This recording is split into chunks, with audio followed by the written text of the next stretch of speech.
মাছের চচ্চড়ির জন্য যে উপকরণগুলো লাগবে সেগুলো হলো একটা আলু কুচি কুচি করে নিয়েছি, একটুখানি বেগুন সরু সরু করে কেটে নিয়েছি, একটা টমেটো বড় সরু সরু করে কেটে নিয়েছি, একটা বড় পেঁয়াজ কেটে নিয়েছি, আর একটু রসুন কুচি, কাঁচা লঙ্কা 4-5টা, আর ধনে পাতা, আর জিরে গুঁড়ো ধনে গুঁড়ো রান্নার সময় দেখাবো সেটা। এই উপকরণগুলো লাগবে।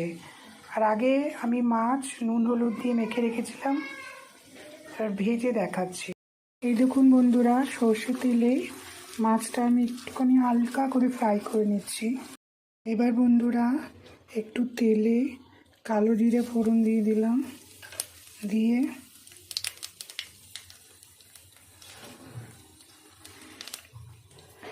একটু পেঁয়াজ রসুন ভেজে নিই হালকা করে।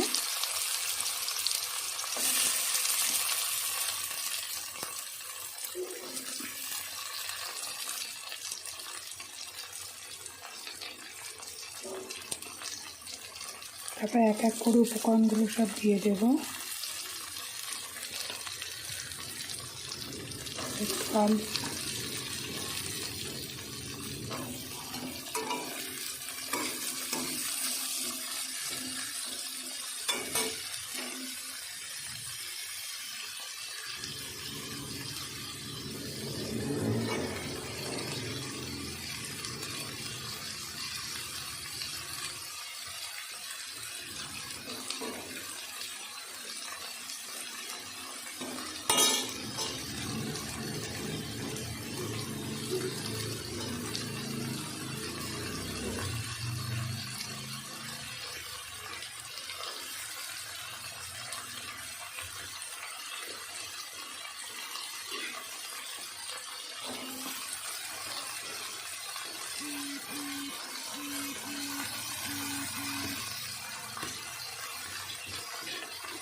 একটু জিরে গুঁড়ো,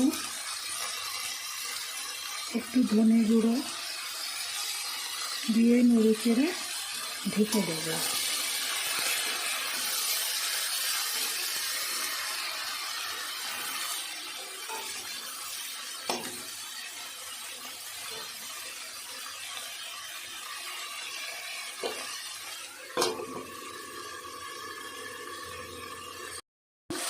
সব কিছু মশলাপাতি নুন হলুদ দিয়ে জিরে গুঁড়ো ধনে গুঁড়ো সব কিছু উপকরণ দিয়ে নেড়ে চেড়ে ঢেকে রেখেছিলাম। এবার মাছগুলো দিয়ে দেব।